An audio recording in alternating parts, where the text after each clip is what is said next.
আসসালামু আলাইকুম রহমতুল্লাহ বারাকাতুহু। সবাইকে আন্তরিকভাবে সালাম, শ্রদ্ধা, ভালোবাসা। বক্তব্যের বিষয় সামনে আমাদের আসছে 20 রমজান ইতিকাফ। আমরা প্রত্যেকে আজকে জানব ইতিকাফ শব্দের অর্থ কী। দ্বিতীয় নাম্বার আমরা জানব ইতিকাফ কয় ধরনের হয়। তৃতীয় নাম্বার আমরা জানব ইতিকাফকারী কতক্ষণ সময় ইতিকাফ করতে পারে। চতুর্থ নাম্বার আমরা জানব ইতিকাফ করার ফজিলত। প্রথম নাম্বার হলো ইতিকাফ শব্দের অর্থ হলো অবস্থান করা। শরিয়াতের পরিভাষায় সমস্ত ঝামেলা থেকে মুক্ত হয়ে মসজিদে আবদ্ধ থাকা, অবস্থান করা ইবাদত বান্দাগির নাম হলো ইতিকাফ। দ্বিতীয় নাম্বার হলো ইতিকাফ 3 ধরনের হয়: ওয়াজিব ইতিকাফ, সুন্নাত ইতিকাফ, নফল ইতিকাফ।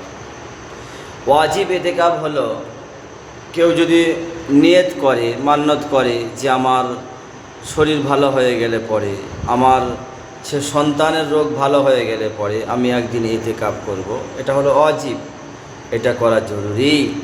এই প্রসঙ্গে একটি কথা আমরা অনেকে আছি, সেটা হলো আমরা শরীর খারাপের সময় আল্লাহকে ডাকি যে আল্লাহ শরীর ভালো করে দাও, আমি নামাজ পড়বো আর নামাজ ছাড়বো না। কিন্তু শরীর খারাপ যখন ভালো হয়ে যায় তখন কিন্তু আল্লাহকে আর চিনতে পারি না। শুধু তাই নয়, আপনি যদি নিয়ত করে থাকেন যে শরীর ভালো হয়ে গেলে আমি 100 টাকা দান করব, এটা আপনার জন্য ওয়াজিব, দান করতে বাধ্য, আপনি অবশ্যই দিবেন। যাই হোক, দ্বিতীয় নাম্বার হলো সুন্নাতে মুআক্কাদা আলাল কিফায়া, যে ইতিকাফটা রমজানের শেষ দশকে যে ইতিকাফ আমার নবী করতেন, এই ইতিকাফটা আপনি করবেন। যারা বয়স্ক মানুষ আছে, যারা ফ্রি আছে, যাদের কোনো সাংসারিক চাপ নেই, যারা ঘুরে বেড়ায় তারাই করবে। আর যারা সাংসারিক চাপ থাকা সত্ত্বেও করতে ইচ্ছুক, আরও ভালো কথা। আর নফল ইতিকাফটা আমি অনুরোধ করব, আমি আমার মসজিদের কথা বলছি না, আমি সারা পৃথিবীর মানুষের জন্য মেসেজ দিচ্ছি। সেটা হলো আপনি প্রতিদিন অন্তত 1 ঘন্টা করে নফল ইতিকাফ করবেন। তার মানে কি? তার মানে হলো 5 বার যে নামাজ হয়, সারা পৃথিবী আপনি ঘুরে বেড়াচ্ছেন, মাঠে ঘাটে বাজারে আপনার কোনো কথা নেই, জবান থেকে কথা বের হয় না, কিন্তু মসজিদে আসলে পরে নানান ধরনের কথাবার্তা, লোকের নামে পরনিন্দা, পরচর্চা, এইসব। আপনি যখন মসজিদে অবস্থান করবেন, বিসমিল্লাহি দাখালতু ওয়া আলাইহি তাওয়াক্কালতু ওয়া নাওয়াইতুল ইতিকাফ, আপনি অবস্থান করে নিলেন। নামাজের সময় 10 মিনিট করে চুপ করে থাকবেন, 20 মিনিট চুপ করে থাকবেন, ইতিকাফ নিয়েতে থাকবেন। এই জন্য 5 ওয়াক্ত আমরা জানি আমলটা হয়। শুধু তাই নয়, আপনি 1 ঘন্টা ইতিকাফ রাখতে পারেন, নফল একদিনও রাখতে পারেন। কোনো মানুষ যদি মনে করে যে আমি একদিন রাখবো, কোনো সমস্যা নেই। আর মা বোনেরা যেখানে নামাজ পড়ে ঘরের কোণে, এটা তাদের জন্য মসজিদ, তারা সেখানে ইতিকাফ করতে পারে। এজন্য আমি অনুরোধ করব সমস্ত ভাইয়েরা, সবাই নফল ইতিকাফটাকে আমরা ছাড়বো না।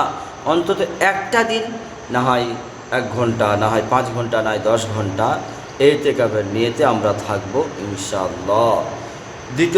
তৃতীয় নাম্বার হলো, যদি কেউ আল্লাহকে খুশি করার জন্য, ওয়াজহুল্লাহ, আল্লাহকে খুশি করার জন্য একদিন ইতিকাফ থাকতে পারে, একদিন, তো জাল আল্লাহু লাহু বাইনাহু ফিন্নারি সালাসা, হাদিসের মধ্যে এসছে মহান আল্লাহ সুবহানাহু ওয়া তাআলা সেই একদিনের ইতিকাফকারীকে, একদিনে ইতিকাফ থাকার ফজিলতে তার থেকে জাহান্নামকে 3 খন্দক দূর সরে দেন। 1 খন্দক হলো জমিন আর আসমানে যে পরিমাণ, যে দূরত্ব, এটা হলো 1 খন্দক, 3 খন্দক দূরে সরে যায়। দ্বিতীয় নম্বর ফজিলত হলো, ইতিকাফকারী যদি 20 দিন ইতিকাফে থাকে, 10 দিন, 20 দিনের পর 21 রাত, 23 রাত, মানে 25 রাত, 27 রাত, 29 রাত যেগুলো আছে, হাদিসের মধ্যে আছে, কোরআনে লেখা আছে, আল্লাহ বলেছেন লাইলাতুল কদরি খায়রুম মিন আলফি শাহর, 1000 মাস ইবাদতের থেকে উত্তম।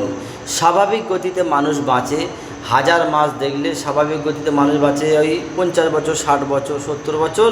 আর এখন যা রিচ খাবার, একটা পটল এখন 250, তাকে একবার মানে পাম্প দিয়ে দিলে, ইনজেকশান, ইনফেকশান দিয়ে দিলে ইনজেকশান, যেটা সকালবেলা হলো 300। তো যাই হোক, বেশি দিন টিকবে না। স্বাভাবিক গতিতে মানুষ 50-60 বছর বাঁচছে, কিন্তু ওই হাদিসের মসলা অনুযায়ী 83 বছর 4 মাস 83 বছর 4 মাস ইবাদত করলে পরে যে সবটা হবে, সেই সব তার আমল নামায় লিখে দেওয়া হবে। লাইলাতুল কদরি খয়রুম মিন আলফি শাহর, সেই সবটা পেয়ে যাবে।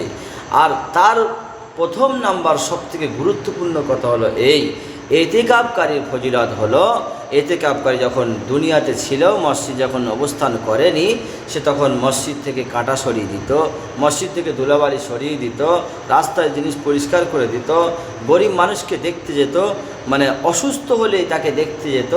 কিন্তু এই মসজিদে অবস্থান করার কারণে সে আর কোনো কাজ করতে পারছে না। এই জন্য আল্লাহ সুবহানাহু ওয়া তাআলা ওই নেকিগুলো আবার তার আমল নামায় লিপিবদ্ধ করে দেন।